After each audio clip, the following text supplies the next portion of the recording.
السلام علیکم یا خیر خلق اللہ، الصلاۃ والسلام علیکم یا رحمۃ للعالمین،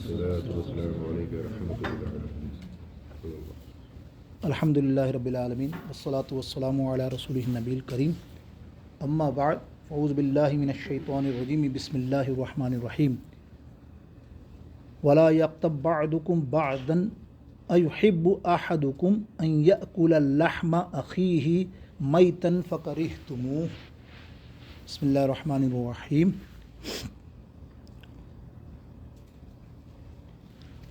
لعنت اللہ علی الکاذبین۔ بسم اللہ الرحمن الرحیم۔ ومن شر حاسد اذا حسد۔ صدق اللہ مولانا العظیم۔ الصلاۃ والسلام علیکہ سیدی یا رسول اللہ۔ الحمدللہ، آج کے اصلاحی درس کے اندر انشاءاللہ عز و جل 3 مختصر سی آیت کریمہ کی تلاوت کی آپ کے سامنے، مختلف صورتوں سے۔ ان تینوں صورتوں کے اندر اللہ رب العالمین نے حقوق العباد کا ذکر فرمایا۔ حقوق العباد کیا ہیں؟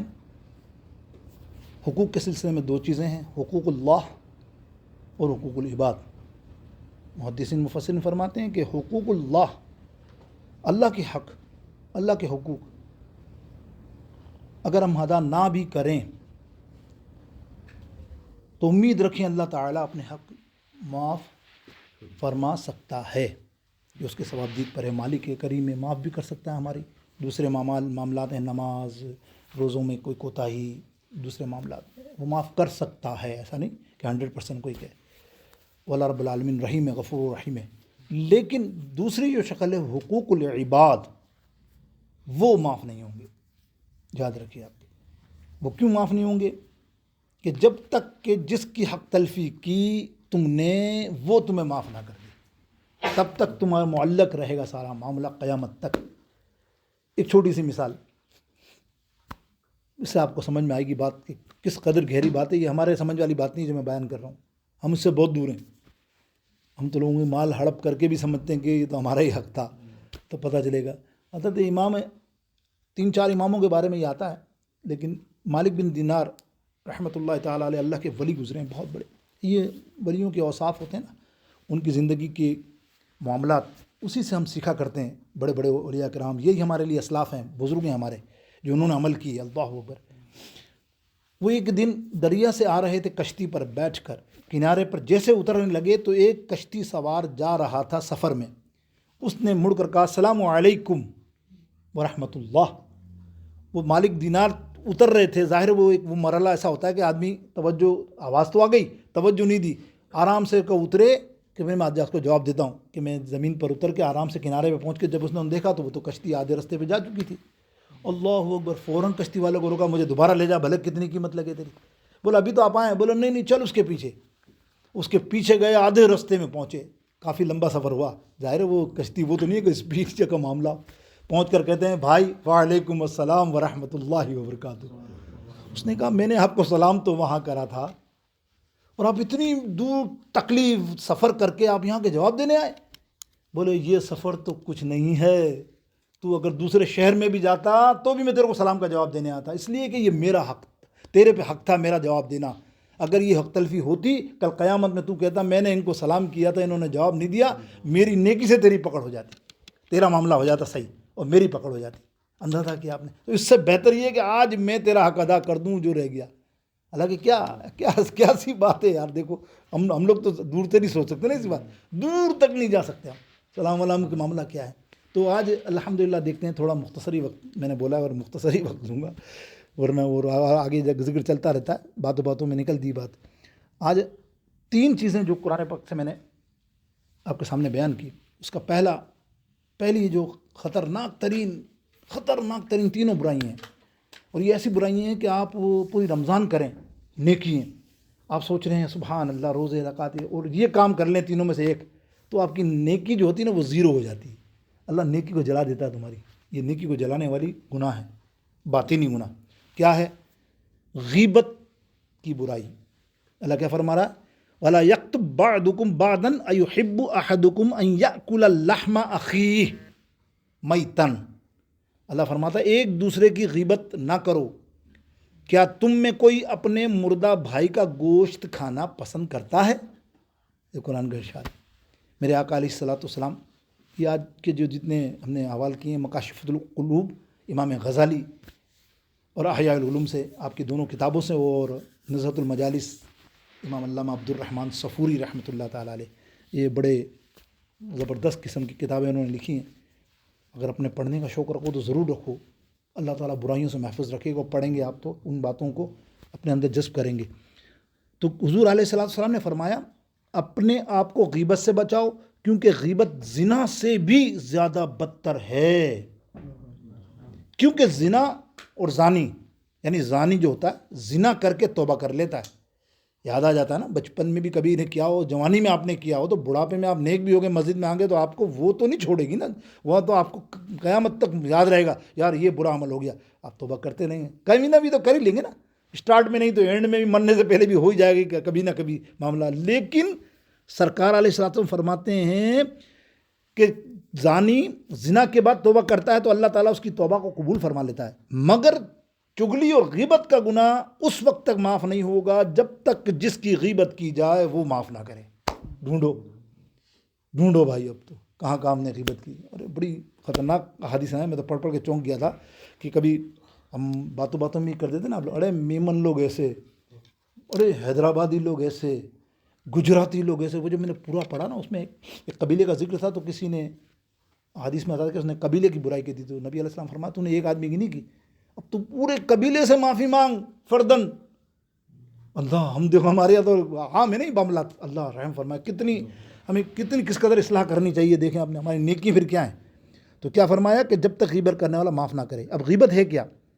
حضور علیہ الصلوۃ والسلام فرماتے ہیں کہ تو اپنے بھائی کی اس چیز کا ذکر کر جسے وہ ناپسند کرتا ہے، خواہ وہ اس کے بدن میں کوئی عیب ہو کوئی بھی، اس کے نسب کا عیب ہو، ٹھیک ہے، اس کے قول و فعل یا دین و دنیا کے معاملات میں عیب ہوں، یہاں تک کہ اس کے کپڑوں میں، اس کے بیٹھنے میں، اس کی سواری میں، اس کے پڑھنے جو بھی معاملات ہیں اس کے اندر تو عیب جوئی کرے گا، یہ غیبت ہے.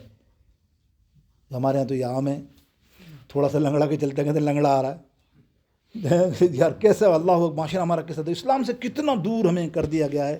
اور اب دیکھو وہ کیا ہے کہ ساری نیکیاں تو ہم کر رہے ہیں، لیکن وہ نیکی کے پیچھے جو ہمارے پیچھے سانپ لگا ہوا گناہ کا، وہ کھایا جا رہا ساری نیکی. تو حضور علیہ الصلوۃ والسلام نے فرمایا اپنے آپ کو غیبت سے بچاؤ، کیونکہ اس کے 3 نقصانات ہیں. نمبر 1، نصیحت کرنے والے کی دعا قبول نہیں ہوتی، یعنی غیبت جو کرتا ہے، معاف کیجیے، غیبت کرنے والا جو ہوتا ہے اس کی دعا قبول نہیں ہوتی. نمبر 2، غیبت کرنے والے کی نیکیاں قبول نہیں ہوتی. غیبت کرنے والا اس پر گناہوں کی کثرت ہو جاتی ہے. اب دوسری آیت کریمہ میں نے تلاوت کی، بلکہ تیسری، کہ ومن شر حاسد اذا حسد. حسد کیا ہے؟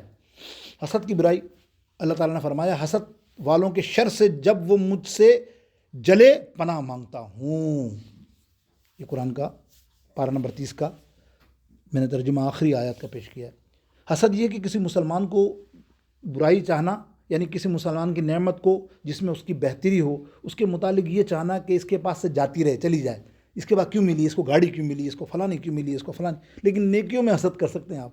جہاں اسلام نے کہا ہے کہ کوئی نمازیں پڑھ رہا تھا، آپ کا یار یہ نمازیں پڑھ جا رہا، میں بھی پڑھوں گا، ایسا تو ٹھیک ہے، ایسا کرو تو بہت اچھا ہے. لیکن ایسا نہیں کہ کسی کے پاس گاڑی ہے تو تم حسد کرو کہ اس کے پاس گاڑی آئی کیسے، اور وہ تڑپتے رہو، جلتے رہو، کوئی اچھا بندہ بن جائے.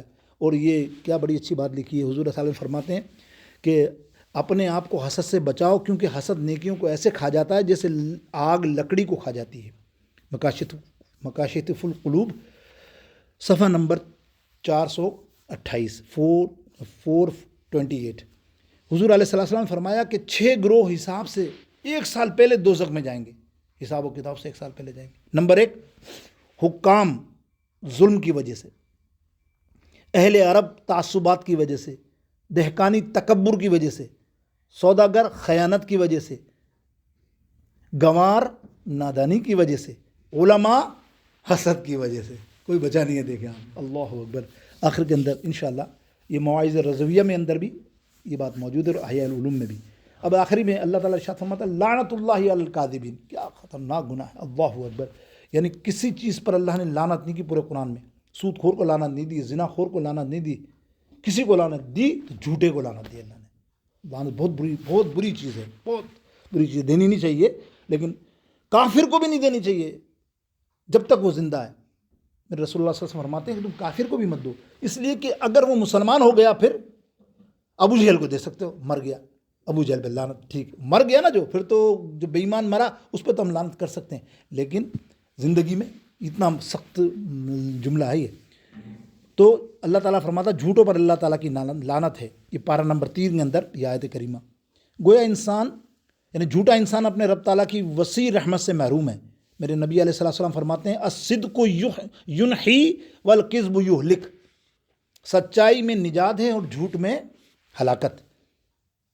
ایک حدیث پاک اس میں ہے, اور مشکات شریف کی بھی اور دیگر کتب حدیث میں سیاہ میں بھی موجود ہے. بڑی مشہور حدیث ہے, اکثر ہم سنایا کرتے ہیں کہ ایک شخص دربار رسالہ سرکار مدینہ صلی اللہ علیہ وسلم میں حاضر ہوا اور عرض کرنے لگا یا رسول اللہ صلی اللہ علیہ وسلم, میں مسلمان ہونا چاہتا ہوں مگر مجھ میں برائیاں بہت ہیں, میں زنا کرتا ہوں, میں شراب بھی پیتا ہوں, میں جوا بھی کھیلتا ہوں, فلاں فلاں فلاں فلاں فلاں فلاں میں مارتا بھی ہوں, پیٹتا بھی ہوں, سب کام میں کرتا ہوں, میں بہت برا ہوں اور ان سب کو میں چھوڑ نہیں سکتا.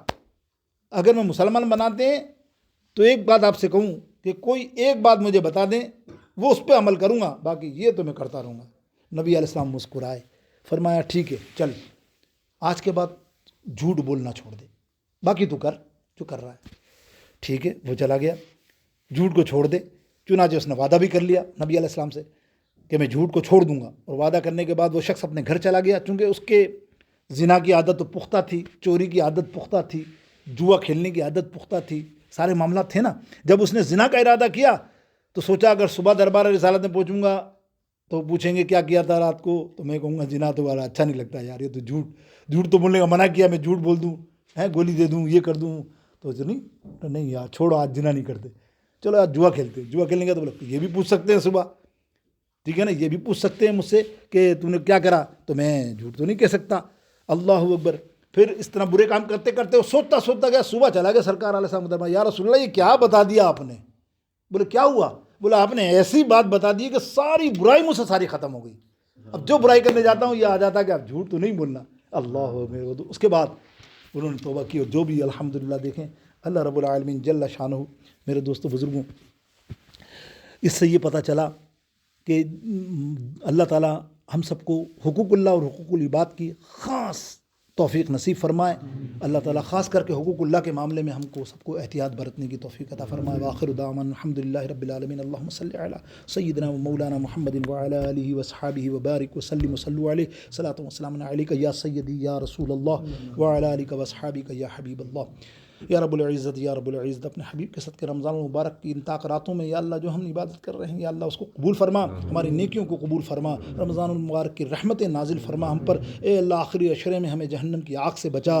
اللہم اجرنی من النار. اے اللہ اس درس میں جو بھی موجود ہیں اللہ سب کی مشکلات میں آسانی فرما, تمام مسلمانوں پہ رحم فرما, سب کے بیڑے پار فرما, سب کی دعاؤں کو قبول فرما. رمضان المبارک میں ہر ایک کی افطار کی دعاؤں کو اللہ تو مستجابی نصیب فرما. وصلی اللہ تعالی علی خیر خلقہ وآلہ واصحابہ اجمعین برحمتک یا ارحم الراحمین.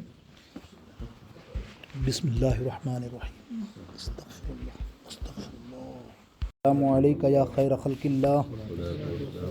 الصلاۃ والسلام علیکہ یا رحمۃ للعالمین. الحمدللہ رب العالمین والصلاۃ والسلام علی رسولہ النبی الکریم. اما بعد, اعوذ باللہ من الشیطان الرجیم. بسم اللہ الرحمن الرحیم.